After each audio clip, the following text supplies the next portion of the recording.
I've been growing houseplants for over 10 years now and currently have more than 200 of them in my house, and there's been lots of successes and, shall we say, lots of learning experiences along the way, and I'll share them all with you in this video. There are a few things you should do and a few things you should definitely avoid if you want your plants to thrive and not die that I've learned the hard way so that you don't have to. It's packed with tips, so let's crack on.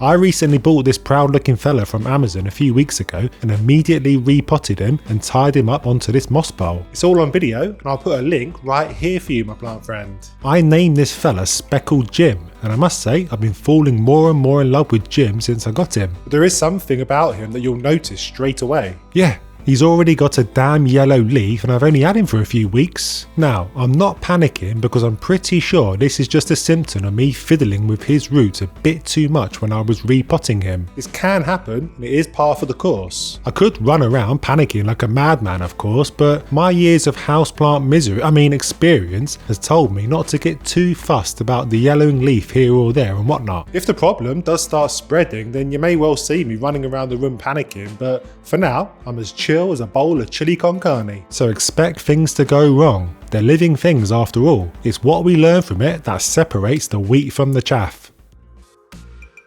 If you've been suffering through my videos for any length of time, then you'll have noticed that there's one houseplant care trend I just don't take part in. Misting. You'll have heard countless times about the importance of humidity for our indoor brethren and probably will have seen lots of folks mist their plants on a daily basis, but not me. I say there's just no point, it's not doing much. I mean, it's probably not doing untold damage to your green army, apart from maybe making it a bit easier for mould and fungus to have a party, but it's not increasing humidity significantly like you might be hoping. You need to be misting them every 20 minutes for that to happen, and who wants to be doing that? Am I right or am I right? You don't see many Calophyas in my home. That's because I've not done anything to increase the humidity in my home, and if a plant doesn't like it, I get rid. I just can't be doting on them like that. I've got 2 fussy kids and an even fussier Mrs. Sheffield to try and keep happy. I just don't want to be setting up those things like pebble trays filled with water for plants to sit on all over my gaff. 1, they don't do anything to raise humidity significantly, and 2, they look pretty darn ugly. One of the big lessons I've learned is that plants take time to adapt to your home, humidity hacks or not, so let them get on with it. If you are seeing problems that you're not sure about, then do make sure you download my free troubleshooting guide by following the link in the description or scanning this QR code. It will save your bacon.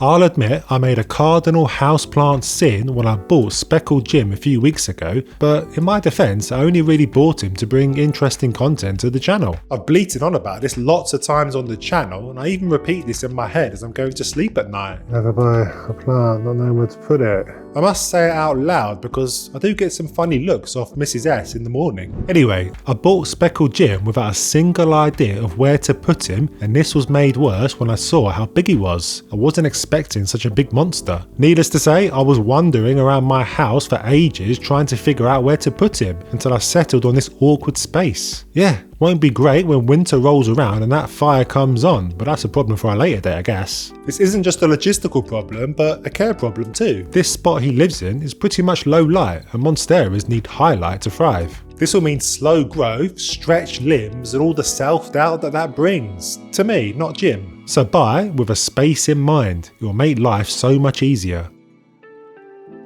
The great thing about having a YouTube channel about something you love is all the comments you get with people chiming in with all their opinions. No, honestly, I do love it and I do find the comments so useful. I go back to my Speckled Jim video and lots of folks were saying how much Thai constellations hate having wet feet and that root rot is a big problem. I didn't know this. I thought that the care would be the same as for a regular monstera, but apparently not. So it's reminded me to be extra careful about checking the soil before watering. I do this with all of my plants and it's the biggest tip anyone can give you. It's top 3 at least in my most important things to get right list. I use my moisture meter, but you can use your finger if you trust it enough. So I'll be tickling Jim's private parts all the time.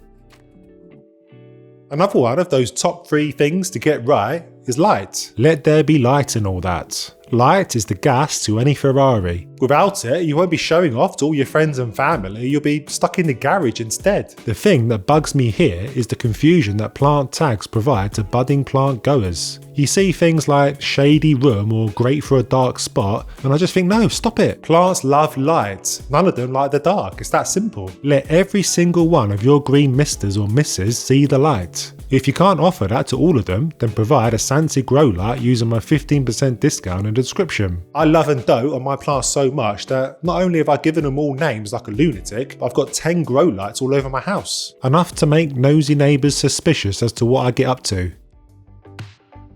In the early years of the formation of my love affair with houseplants, I'll admit that I wouldn't touch them. I'd sit them near a window and water every week or so and just watch them grow and grow without any intervention from me. And this is not the answer, my plant friend. I now cut my plants to pieces and they absolutely love me for it. I used to be riddled with self-doubt. Are they going to like this? Will they survive? These days, those thoughts don't even cross my mind. I know it's exactly what they need. And to prove they always grow back, this Philodendron verrucosum was my latest victim. And look what's growing where I made the cut. The Sheffield Made Plants mantra is they will always grow back. I need to get that on some merch.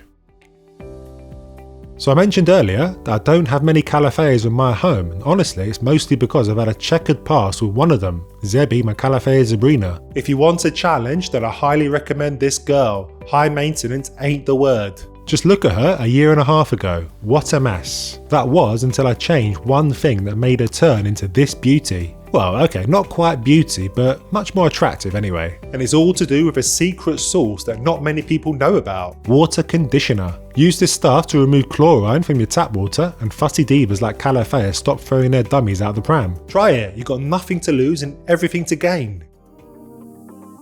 Now, it has taken me a long time to get on board with this next houseplant trick, and I count my lucky stars that I finally have. You see, I've seen tons of other YouTubers' plants look spectacular on these things, and I thought I'd better get in on the act. I'm talking about moss poles, of course, and it's changing the game here at Casa Sheffield. It just gives climbers a sense of belonging that they crave, so much so that without one they look a bit lost. I use these plastic cages, lots of which can be found on Amazon of course, that you fill with moss and attach the plant to it so it can climb up it. Once the roots grow into the moss pole, the plants start to mature and get bigger leaves. It's still early days around here, but I've got high hopes.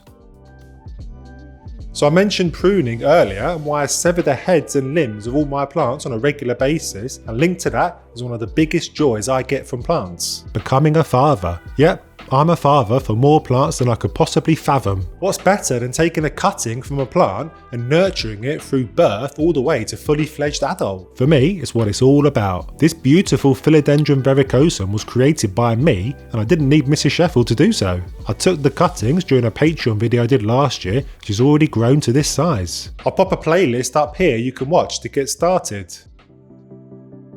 Getting the plants you own on side with you is a tricky thing. You need to give them what they want when they want it. Don't, and it's brown or yellow leaf city. We all know that we need to give them light and water, but one of the lesser known care habits is keeping them grime free. A grimy plant is one that won't photosynthesize properly. There's a layer of bits of toenail etc. after all. Now you could sit them and wipe every single leaf with a wet cloth, or you could take them outside and hose them down to Chinatown. And I love doing this. Gives me an enormous sense of well-being, but not really sure why. Get in all the nooks and crannies, my plant friend, and don't worry about getting it too wet or overwatering on any of that. Even succulents like jades love the odd shower every now and then.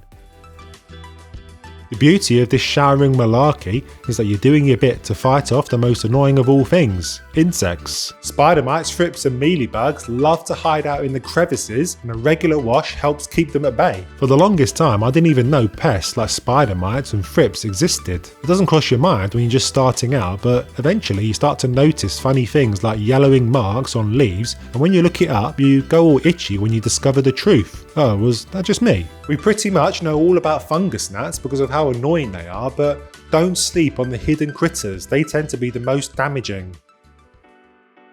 Plant care needn't be as complicated as raising children, even though it sometimes feels like it is, but there are a few things that will kill a plant if you get it wrong. For the longest time I plonked my plants in garden compost and let them get on with it, and when I came to repot a year or so later, the whole root ball was a stodgy mess. Roots are the foundation to any plant. Without it, everything comes crumbling down and we need to look after them as best we can. This just simply means putting them in soil that will allow them to breathe, and just compost isn't the one. It turns out roots love oxygen just as much as me and you. Deprive them of oxygen and say hello to rot. So how do we do this? By adding things like perlite or bark to the mix to lighten it up. I switched to mixes from Cybotanica last year and my plants have never been happier, and I use my 10% discount whenever I order a batch, and you can too by following my link in the description.